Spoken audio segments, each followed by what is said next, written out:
Hello student, next जो CSA का lecture है बेटा रैम बारे पढ़ांगे। Random access memory. वैसे तो रैम बारे सारा नॉलेज हैगी आ। रैम की होंगी जिहदे उपर डाटा आप राइट भी कर सकते थे, रीड भी कर सकते, बट वो डिटेल मैं तुहानूं अज फिर भी दोबारा दस दूँगी। रैम के दो टाइप्स होंगे ने, स्टैटिक ते डायनामिक रैम। ठीक है, वो बारे आप रीड आउट करांगे। Whenever you enter any kind of data in the computer system. जो भी आप कोई भी डाटा कंप्यूटर सिस्टम के एंटर करते हैं, it moves into primary memory for storage. कहते ये मूव हो जाता प्राइमरी मैमरी के लिए storage. This type of primary memory is known as RAM.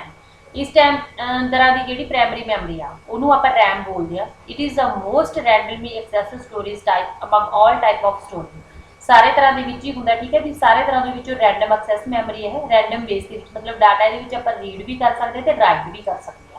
The word random refer to the fact that any piece of data can be returned quickly।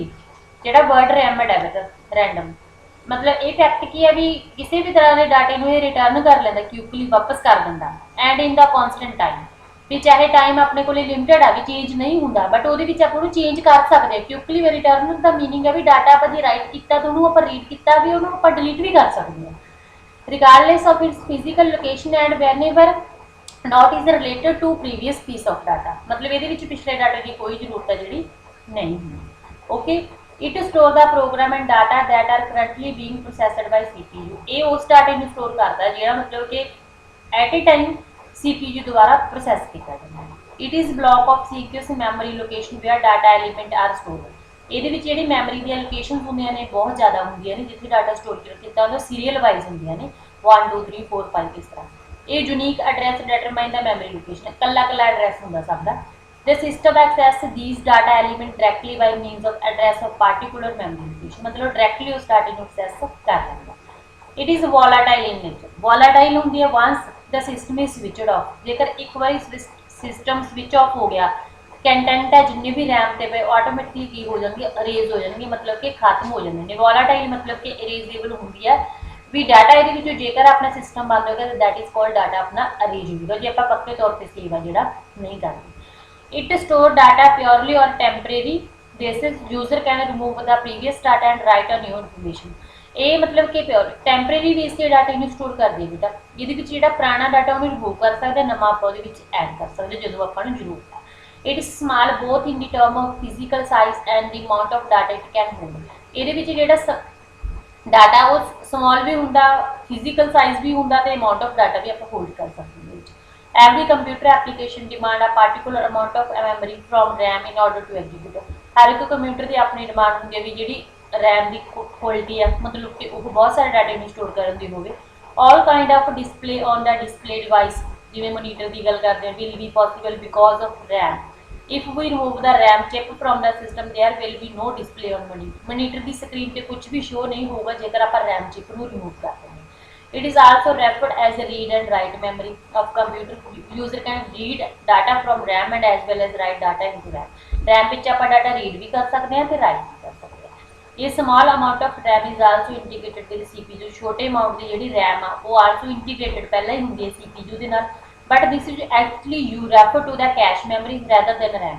वैसे CPU ज़्यादातर use किनू करता cache memory RAM के नाल। ठीक है, it is semiconductor memory भी बोलते हैं, सो इट वेरी कॉस्टली, ये महंगी होंगी है। Still many people use large amount of RAM in order to increase the speed of computer. Computer की स्पीड बढ़ाने के लिए कहते रैम आ मतलब कि बहुत ज़्यादा यूजर है जोड़े मतलब बड़े अमाउंट की जी रैम होंगे ज़्यादा GB की उन्होंने यूज़ करते हैं। The disadvantage of RAM over physical moving data media is cost and loss of the data when power is turned on. ये मतलब मीडिया की है फिजिकल डिसएडवांटेज आ भी जेकर कई बार पावर टर्न हो अचानक PC बंद हो जाए, लाइट चली जाए, जो भी डाटा आप लिखा जेकर आप सेव नहीं किया तो दैट इज कॉल्ड रिमूव हो जाता। तो इसलिए आप सेकेंडरी स्टोरेज डिवाइसिस को यूज़ करते हैं। The storage capacity of RAM very storage available megabytes के MB लाइक 512 MB की रैम आ, गीगाबाइट GB लाइक 1 GB की 2 GB की 4 GB की इस तरह। ठीक है, अगे टाइप्स है रैम के बेटा। टाइप्स दो तरह की होंगी रैम, स्टैटिक रैम तो डायनामिक रैम। दो तरह की रैम आ जाती है तुहाडे कोल। जी अपने को बेटा स्टैटिक रैम है।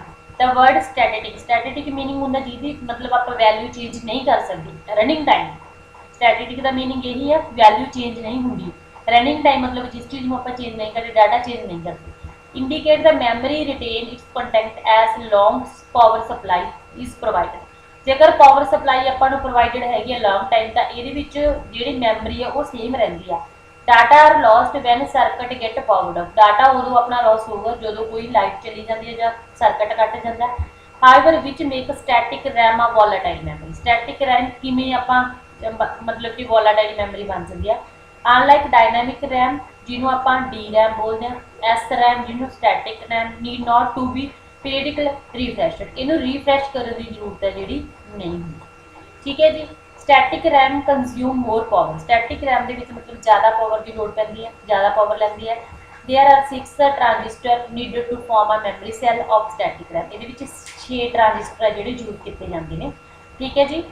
इट इज़ मोर एक्सपेंसिव, महंगी है and hold less data than dynamic. Dynamic RAM के नालों घट डाटा होल्ड करती है। Each memory cell store bit which is constructed using invert and transistor circuit. कहते बेटा जोड़ा ये मैमरी सैल यूज किया स्टोर करने भी बिट में स्टोर करता वो कादा बनया होंगे, इनवर्टर का तो ट्रांजिस्टर का बनया होंगे। Retain value indefinitely as long as power is provided. जेकर अपन पावर सप्लाई प्रोवाइडेड हैगी तो पक्के तौर पर जो डाटा वैल्यू सेम ही रहती है। Relatively insensitive to disturbance such as electrical noise. कहते रिलेटेड है मतलब कि डिस्टर्बेंस भी क्रिएट होती है जो इलैक्ट्रिक नॉइस होती है। जो कई बार बिजली का कोई अचानक कोई हो जाता आवाज़ आने लग जाती बीप वगैरह की डिस्टर्बेंस भी क्रिएट करती है। फास्ट एंड मोर एक्सपेंसिव है, तेजी ना काम करते पर महंगी भी है डी रैम के नालों। Access time is to about 10 nano second. मतलब जो पढ़न का समा गा वो 10 नैनो सैकेंड के सारी रीडिंग हो जाती है। यूज फॉर कैश मैमरी लिए यूज की जाती है। डायनामिक रैम जिन्हों आप डायनामिक इंडिकेटर मैमरी मस्ट भी कॉन्सटेंटली रिफ्रैशड बिकॉज मैमरी रिफ्रैश हो जाती है मतलब चेंज हो जाती है। ठीक है। Dynamic RAM loses its stored information a few milli second even through its power supply is on. जो अपनी पावर सप्लाई होनी होंगी है जो आप रिफ्रैश करते हैं जो भी डाटा होंगे वो मतलब कि रिमूव हो जाता। It store information in the form of charge और अ कंपेस्टर। मतलब चार्ज की फॉर्म के इनफॉर्मेशन स्टोर करते हैं कंपेस्टर की form which leaks away in very short time. वो लीक्स होंगे मतलब कि शॉर्ट टाइम के खत्म हो जाता। Therefore it content must be periodically refreshed after every 2 millisecond. मतलब 2 मिली सैकेंड तो बाद हर एक भी ये सारे कंटेंट अपने आप ही रिफ्रैशड होंगे रहते हैं। Dynamic RAM consume lace power. ये अपन पावर घट मतलब घट लेंदी है एंड चीपर होंगे सस्ती होंगी static RAM. Each cell store bit which is constructed using capacitor and transistor. वो जिवें उन्होंने दसिया सीगा कादी होंदी हैगी इनवर्टर ते ट्रांजिस्टर की होंगी। ये बेटा कंपेस्टर ते ट्रांजिस्टर सर्किट तो मिलकर बनती है। Charger capacitor reference logic one discharge. जो चार्जड है चीज़ तो वो वन शो करूँगा, जो डिस्चार्जड है चार्ज नहीं वो चार्ज की हुई तो zero. Because the capacitor have natural tendency on to discharge value must be refreshed every 10 to मतलब कि 100 मिली सैकेंड के अकॉर्डिंग मतलब कंपेस्टर अपने आप ही डिस्चार्ज होंगे रहता।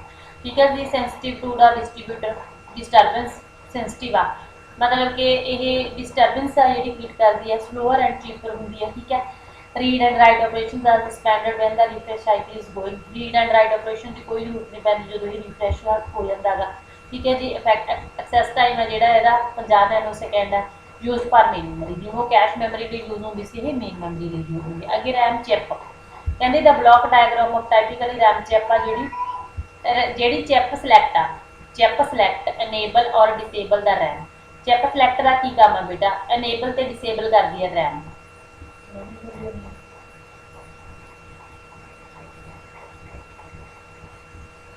एनेबल तो डिसेबल कर दी है रैम में। ठीक है जी। चिप सिलैक्ट है जी the CS signal must be at logic 1 and RAM is to enable. जे 1 आ तो रैम एनेबल चल रही है। एड्रैस है जो लाइन स्पैसीफाई करूँ एड्रैस लोकेशन जितों आप डाटा रीड करना या राइट रीड है जी RD इनपुट है स्पैसीफाई करवाऊगा रीड ऑपरेशन तो जो राइट है वो करवाऊगा write operation. There are K address lines which can specify है 2K एड्रैस मतलब वो एड्रैस है जो स्पैसीफाई करवाना। एक जी एग्जाम्पल है टैक्सट पेज से बेटा certain RAM chip has capacity 4KX8 यदि आप कंपैसिटी दसनी है जिद बेटा how many data lines does it have number of data lines कितने जिमें आ 8 लास्ट यूज किया गया ये डाटा लाइन्स होनी है। जो नंबर ऑफ एड्रैस लाइन्स कितनी है जिमें 4K है मूरे ਤਾਂ 4 ਮਲਟੀਪਲਾਈ ਕੀ ਹੈ, ਜਿਹੜੀ ਐਡਰੈਸ ਲਾਈਨ ਦੇ ਲਈ 2 ਦੀ ਅਰੇਜ਼ ਪਾਵਰ ਆਪਾਂ ਯੂਜ਼ ਕਰਦੇ ਹਾਂ